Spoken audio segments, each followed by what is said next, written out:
his show. So, how's it going? It's going good, yeah. Nice. It's second to last stop of tour. I know, it's been a big one. Yeah. First headline. Yeah, it's first headline. Yeah. So it's been pretty crazy. Nice. Actually, that leads me into my first question. Sweet.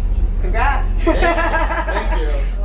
What's been one of the most exciting moments on the tour so far? I think overarching moment is just the seeing all the people in the merch, at the show, the rooms with smiling people, here to see me specifically.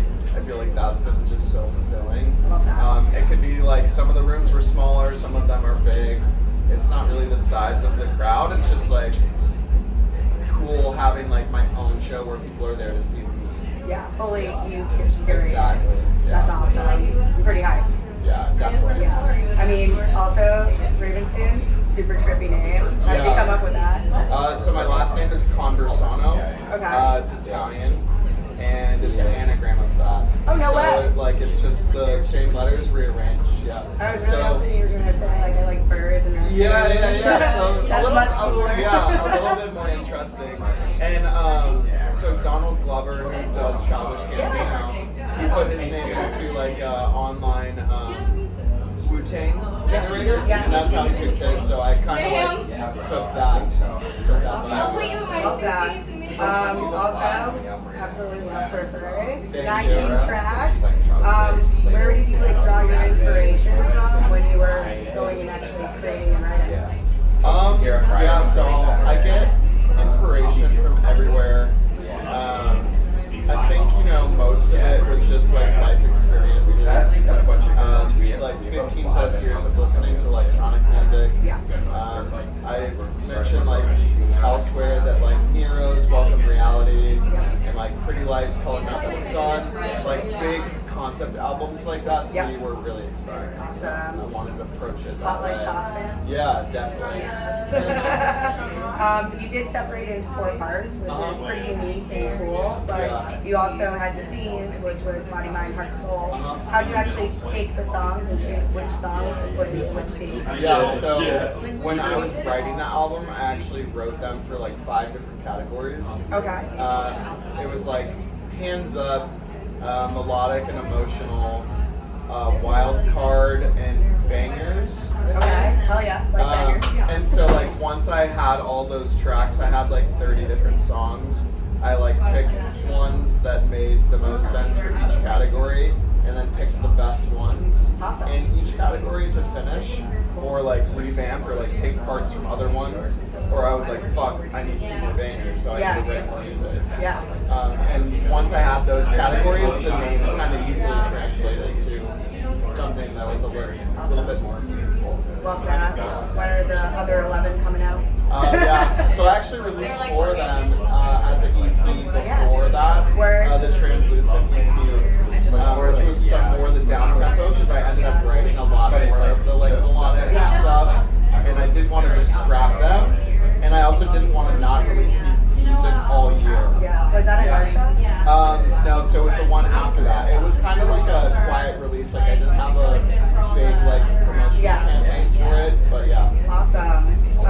Also, I really like it's a fresh take. It kind of takes old school bass and dubstep and mix it with a more current sound, if that makes sense. Yeah. When you're in the studio, is there anything you absolutely need in there, good luck, good vibes? Yeah, I have probably 30 different types of incense, and I normally burn incense when I write music. I mostly do copal, which is Mexican incense that they use during a lot of their traditional ceremonies. Very cool. But I like sandalwood, patchouli. Yes, I was gonna say. Stuff. I woody. Yeah. You're walking into a crystal shop. Yeah, for sure. Yeah, definitely. That's kind of exactly what my apartment sounds as well. Except for that room, I burnt so much incense now, and all the smells are kind of mixing together, so I need to kind of air it out. You gotta get it's a little funky in there some now. coffee beans, they absorb. Yeah, or some baking soda.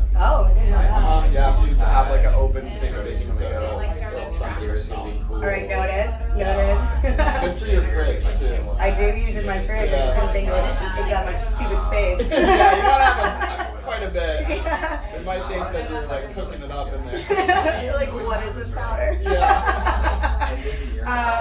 Actually, oddly, that leads into the next one. You've been super open about your sobriety. Yeah.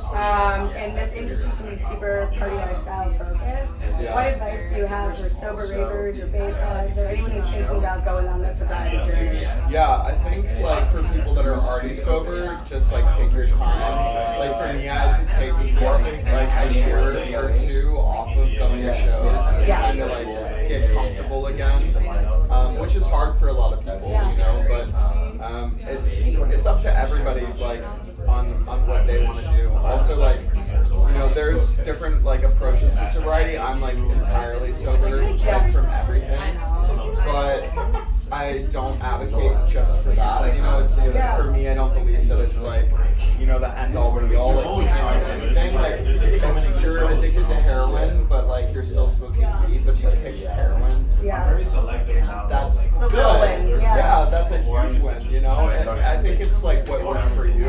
And if you're able to, you know, phase out everything that you're dependent upon, that's great. But like, I still, just because I'm sober doesn't mean I don't have other things I'm not addicted to. Yeah. So it's always a work in progress. Yeah, no, it is. And it's also super like admirable too. Yeah, for This sure. is not an easy industry to be in. Yeah, and people don't talk about it as much, and like I don't always want to like.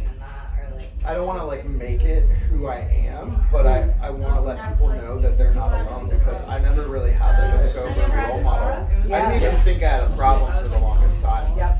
Until it was like really bad. Yeah. Yeah. For sure. That's awesome.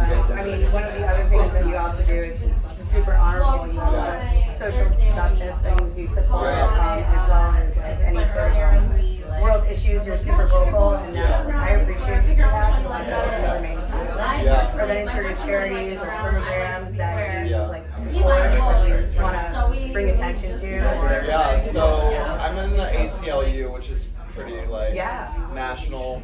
I've donated, I think, the most to the Alliance to End Homelessness, I believe is the name. I feel pretty passionate about that. Yeah. Especially like living in the Bay Area for the last like 5 or 6 years, seeing people like really struggling. You know, it's sad, and like, you know, we live in like the richest country, Yeah. but like people.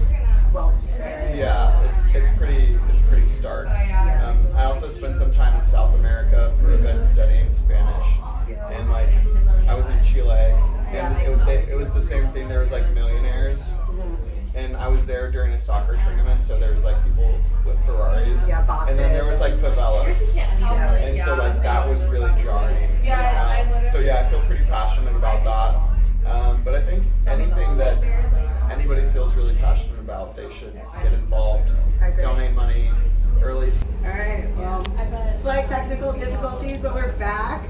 As an artist, Yes. What are some other artists for you that are a must-see if they're ever in your city?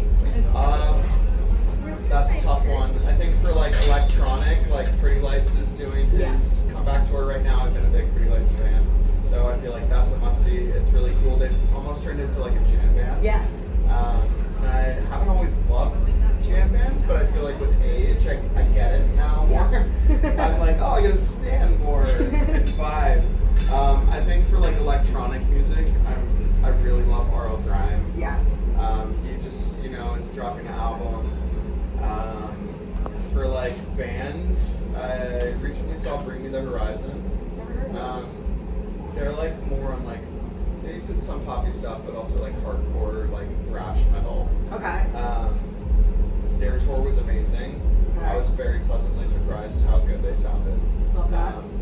Slipknot. Okay. Yeah. Metalhead. Yeah, for sure. Yeah, I like pretty much everything, but yeah, those are top ones for me right now, at least like in recent memory.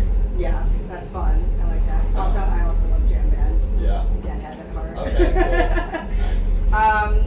If you were to go and create a festival, what type of installations or stage types would you require? Yeah, I think installations, I don't know if I have anything specific, but I would just seek out different artists that are really Nice. cool. That's a pipe dream, but like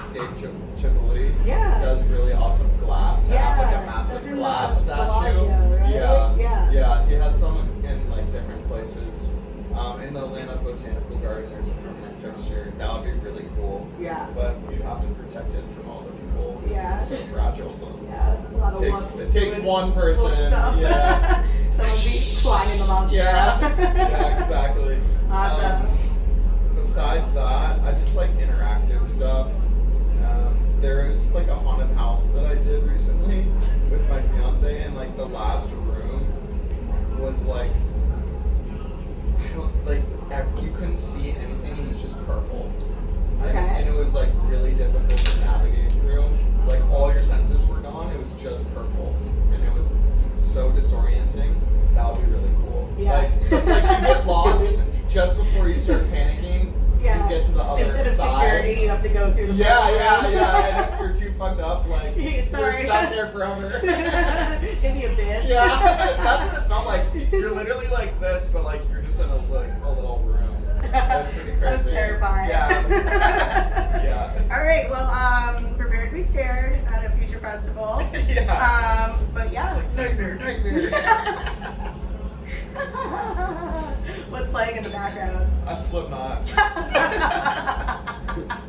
All right. Well, you said it, not me. No one's coming to my festival. It's not for the weak. Yeah. All right. Well, start training, everyone. Yeah. Coming soon. Don't be scared of the dark. Yeah. Thanks for sitting down with us. Of course. And have a great show. Thank you. Awesome. Appreciate it.